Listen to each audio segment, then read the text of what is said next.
All right, so the title of my talk is to address the question of whether we should be including puppies younger than 12 weeks in mass rabies vaccination campaigns. As we know, most vaccines are registered for use in puppies 12 weeks and above, but international and, at least in South Africa, where this work was done, national guidelines do allow for adaptation of those recommendations in the context of rabies vaccination campaigns that are only done on an annual basis in low resource settings. So I'm presenting some evidence that does raise safety concerns in females. I'm going to present a disclaimer right up front that I don't think there's enough evidence on the basis of the single study to adapt those guidelines or to modify those guidelines, but there is certainly some cause, I think, to address this question further in research. And I'd just like to acknowledge the co-authors on the study, particularly Sintayo Ariga. He's a PhD student who conducted this work. Just by way of introduction, I'm going to try and put this talk in a particular theoretical context.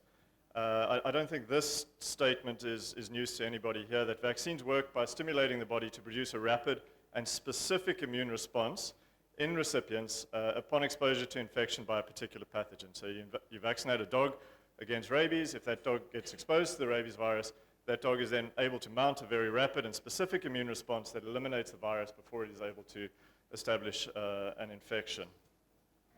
However, there's also an emerging body of evidence that suggests that vaccines may actually have additional and unanticipated effects in host populations or on the immune system that actually manifest in host populations as either a general increase or a general decrease in illness or death that cannot be explained simply by the specific protective effect induced by the vaccine against the target pathogen of interest.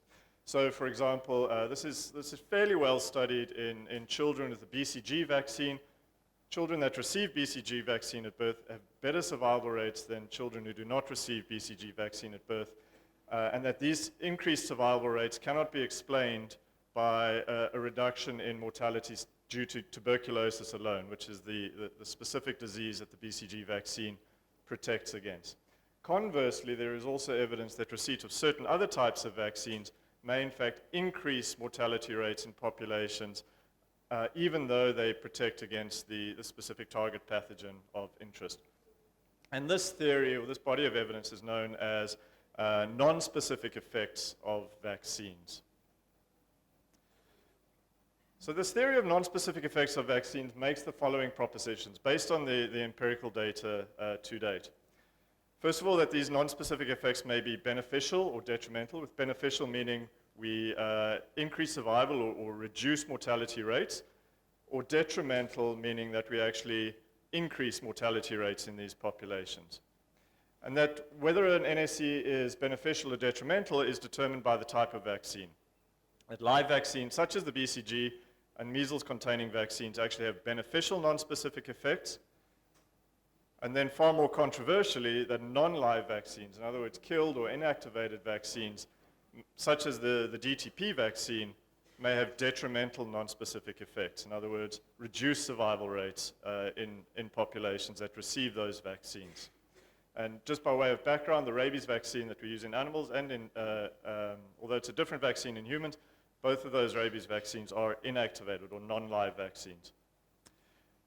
And then also interesting, the theory proposes that these NSEs are modified by sex, with the effects being stronger in females than in males. So if a vaccine has a beneficial nonspecific effect, in other words, increases survival, it'll do that more strongly in females than in males.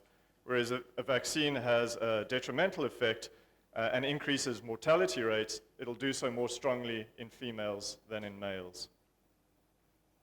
And certainly this theory, as you can imagine, is not without controversy. But there are some papers that have been published to substantiate it. And again, this is all drawn from human health, public health. There's very little data in the veterinary sphere. So one of the papers was a meta-analysis that actually tested this hypothesis of sex differential nonspecific effects of the DTP vaccine. And they actually did find that in those studies that controlled for bias, that the DTP vaccine actually increased female mortality by 3 times. Whereas in males, it actually reduced mortality, but that difference in males was not statistically significant. So a 3 times increase in mortality in females with the DTP vaccine.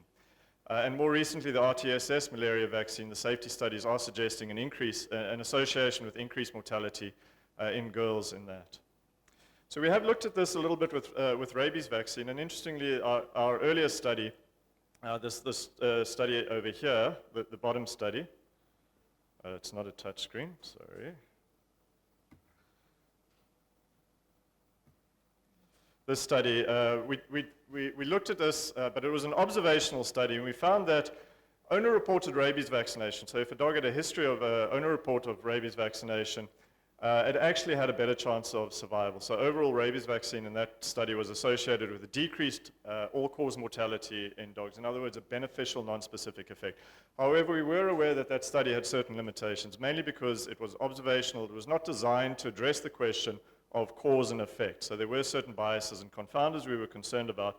So we always had the intention of repeating that study with a more rigorous design, and that's exactly what we did, and that's the results I'm going to present here. So it's a randomized controlled trial that we did, in which it may be a little small here, but we enrolled 150 females. All of those females were vaccinated at least within the 12 months preceding the study.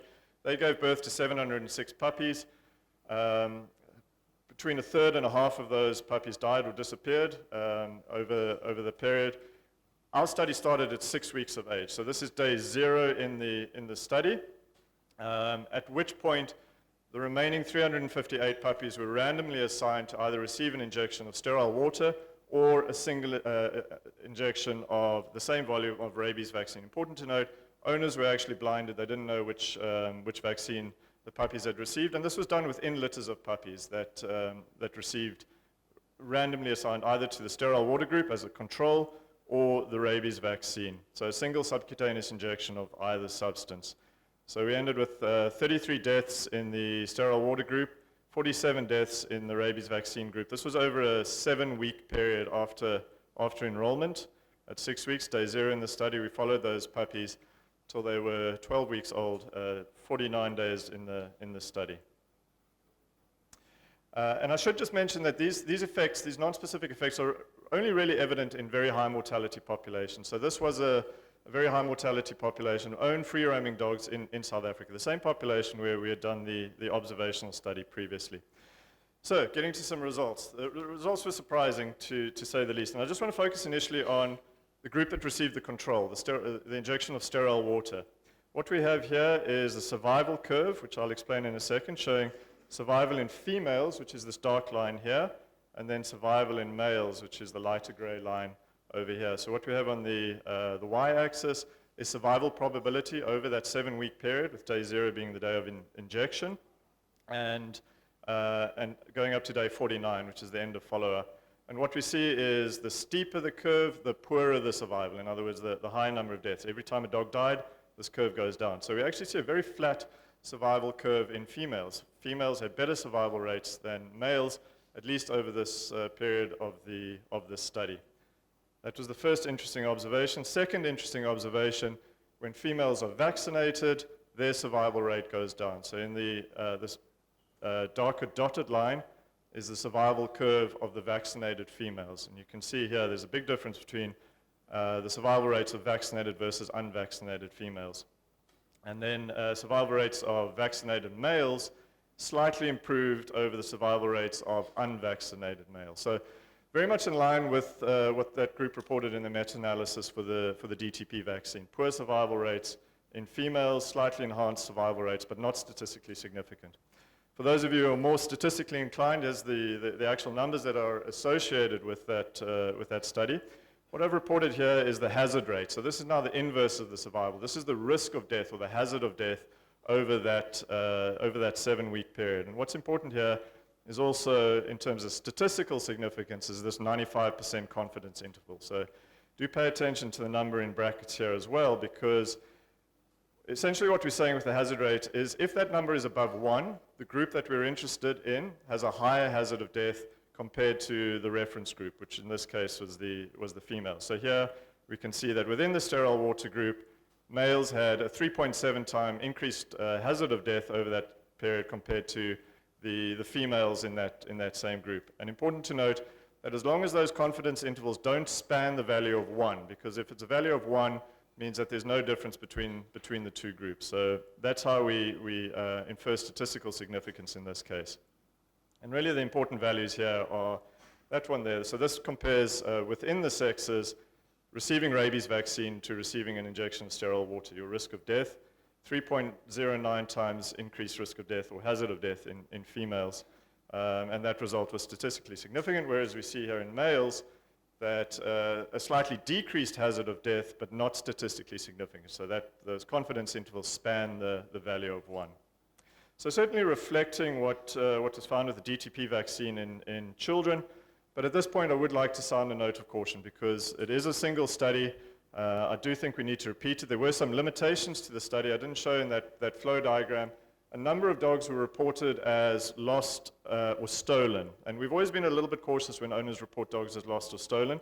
So we did a sensitivity analysis in which we assumed those dogs reported as lost or stolen had in fact died. So these marks actually show what are known as censoring events, when dogs are lost to follow-up in the study. They're not marked as dead, but the analysis does take that into account. However, when we assume that those dogs that were reported as lost or stolen were in fact dead, our analysis changed somewhat, and although the qualitative effect was still the same, 1.7 times risk of death in females, that result was no longer statistically significant. And you can see those confidence intervals span 1. So certainly a reason to be cautious about these results, but I think at the same time, it does raise some concerns around safety in females. So in terms of conclusion, to address the question, should we be including puppies younger than 12 weeks in mass rabies vaccination campaigns? I think a lot of the previous studies have focused on the efficacy of the vaccine, whether this vaccine administered at that young age will actually protect animals. And I don't think there are any remaining concerns. I haven't presented the results from our study, but even though all of our puppies were born to females who had been vaccinated within the previous 12 months, very, very few of them had maternal antibodies that were measurable at 6 weeks of age. And almost all of them seroconverted when they received that vaccine at 6 weeks of age. So I don't think efficacy is as much of a concern perhaps than safety. So I think there are perhaps some question marks about safety of vaccination in puppies. I think given its implications, the results of the study should be replicated before any recommendations can be made. And we're certainly intending on doing that in our population. And we'd really like to see that done in other high mortality populations. If this study can be done, replicated as a randomized controlled trial. I think on that basis, maybe once we start pulling different strands of evidence together, we can make some recommendations about that. And just to end on a positive note, if we do find that this really is an effect, the solutions may be as simple as just reducing doses of vaccine in females. There's certainly evidence that females in general have a better response in terms of immunogenicity to vaccines. Maybe it's just a question of reducing dose in females. I think with that I will end, and I thank you for your attention.